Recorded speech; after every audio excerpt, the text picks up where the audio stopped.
In the pre-patch, the Transmog system is going to be introduced, and Blizzard has also confirmed that it will be a count-wide transmog. So if you get a specific item on one character, then you will also be able to transmog this on all your characters. Therefore, I also expect a lot more people to purchase the expensive transmog items, as they will only need to collect one of these. This gives us a golden opportunity in Wrath of the Lich King, because in Wrath of the Lich King we can start farming these expensive transmog items before they're going to be a lot more difficult to obtain in the pre-patch.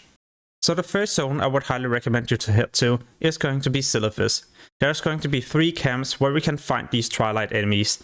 They have a small chance to drop the Glorious and Vanguard items. If you get the chest or leg plates, you're looking at a lot of gold.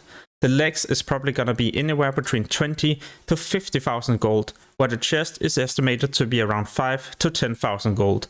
This is the exact same with the Vanguard breastplate.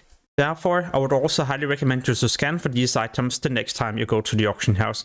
Maybe you might be able to find a cheap pair, as some people don't know how much they're going to be worth in the pre-patch, or even in Cataclysm. You should also make sure to pay attention to any nearby rare enemies. They always have a 100% chance of dropping a green item, and who knows, maybe this might be expensive. Next up, head to Dustswallow Marsh. Even though this is a lower level zone, then there's a small island where you can also find level 59 to 61 elites. These has a chance to drop the 3 different transmog items that we were farming for at the last location, and also many other items that can be useful, for example the Bloodlust set. I honestly like this location a lot, mainly because it feels like there's a way higher chance of getting these green items compared to non-elite areas. I also believe there's going to be less people farming here, mainly because it's elite enemies, so it will also require a decent amount of gear before this farm will also be worth it. By the way, a quick tip, if you head into the buildings, look out for this gnome. It will mind control you for 2 minutes and you will not be able to do anything, you cannot even prevent it. Once again, in Silithus there's yet another great location, or in fact 3 different locations where you can kill these wasps and other creatures in the area. There's going to be a location at the west, at the north, and even southeast. Besides farming for the Vanguard and the Glorious Transmog, there's also going to be other useful Transmog items, and even the Orb of Deception. I would highly recommend you to also head into the different caves, or whatever we call these. In here you can find different rare creatures, and as you know, 100% chance of a green item. In the pre-patch, many dungeons from Original Classic will also change. Skullman's will for example now be a level 40 dungeon, therefore a lot of the loot you can farm before the pre-patch will also be removed. Of course not removed from the game, but removed from the loot tables of these creatures. Besides getting different green items, then there's also a decent chance of getting rare items in here, at least the tier 0.5 set. One of the main reasons why I like farming in Skullman's is because there's many casters, and when you're level 80 there's also a high chance that you will resist the different spells. This makes you able to pull many creatures at the same time, and what I also like is that when we are farming in a dungeon, there's no competition like there could be in the open world. There's just one mechanic you have to be aware of. When you're pulling many creatures, and if you don't kill them after 1 minute, well then they will also get a stun ability, and there's no DR. So all of a sudden many creatures will also be able to stun you in a row, and you will not be able to move, which in most cases will also cause you to end up dying. Remember to also farm the tier 0.5 set that will be bind on pickup.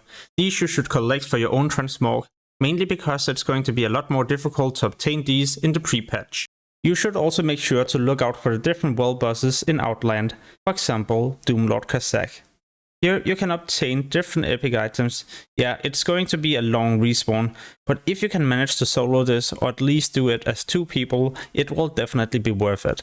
If you're lucky enough to get one of the weapons, you're looking at anywhere between 3,000, maybe up to around 15,000 gold, depending on your server. In Shadowmoon Valley, look out for Doomwalker. He is patrolling close to the entrance to the Raid Black Temple. The most expensive item from Doomwalker is going to be this axe. You can also get yourself a gun and a plate helm. Those are also selling for a decent amount of gold, but nowhere as close as the axe. In a moment I'll share a lot more locations for where I'm farming expensive transmog items, but before I do this, then I would also highly recommend you to subscribe to the channel if you would like to see a lot more Cataclysm content, because soon I'll be posting a lot more of this. And if you haven't already got my investment document, then make sure to check this out. It's a complete document with all the different things I'm investing into before Cataclysm and before the pre-patch. I expect to increase my gold by 5 times simply because of the strategy, and you can find more information about the guide in the description below this video. Another expensive Transmog set we haven't been farming yet in this guide is going to be the Jade set. This you can farm in a shower at this location and even 2 other locations.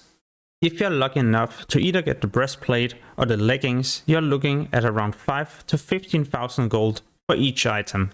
There's 2 reasons why this Transmog set is so expensive. Not only is it rare, but it also has a nice appearance. It's a recolor of the Glorious set.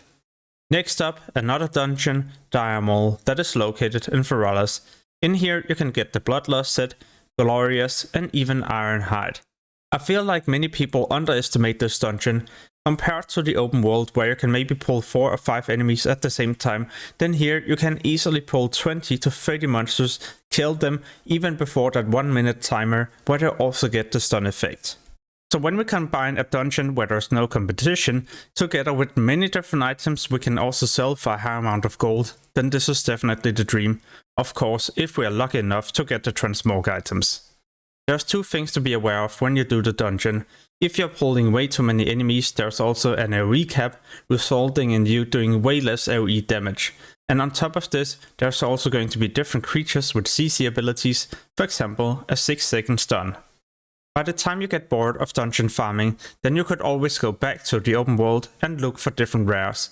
I use a rare scanning add-on to track the different locations and also scan for these rather quickly. I feel like there isn't much competition for this kind of farm, or well, any farm in the open world right now. I guess many people are either playing Season of Discovery or just waiting for the Cataclysm pre-patch. This we should definitely take advantage of. What I've done myself is to look out for rare creatures where you can also get yourself an expensive Transmog item, mainly because it has a unique appearance and also because some of these items will no longer be obtainable after the pre-patch goes live.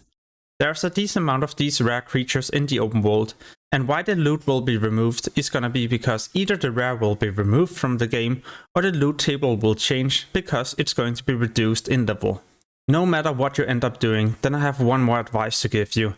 You should mainly be killing creatures in between level 45 to 60. In that level range, the items that you get will also sell for a decent amount of gold. And if you wish to make even more gold, then make sure to kill creatures between level 50 to 60, as this is where you could get the Jade, Glorious, Vanguard, Bloodlust, yeah, all the most expensive Transmog items from Original Classic. Soon I'll release a lot more Cataclysm videos, for example how we can make gold, also preparations you should do so you're as ready as possible to level to 85 and many other things. As always, thank you so much for watching and have an amazing day. Peace!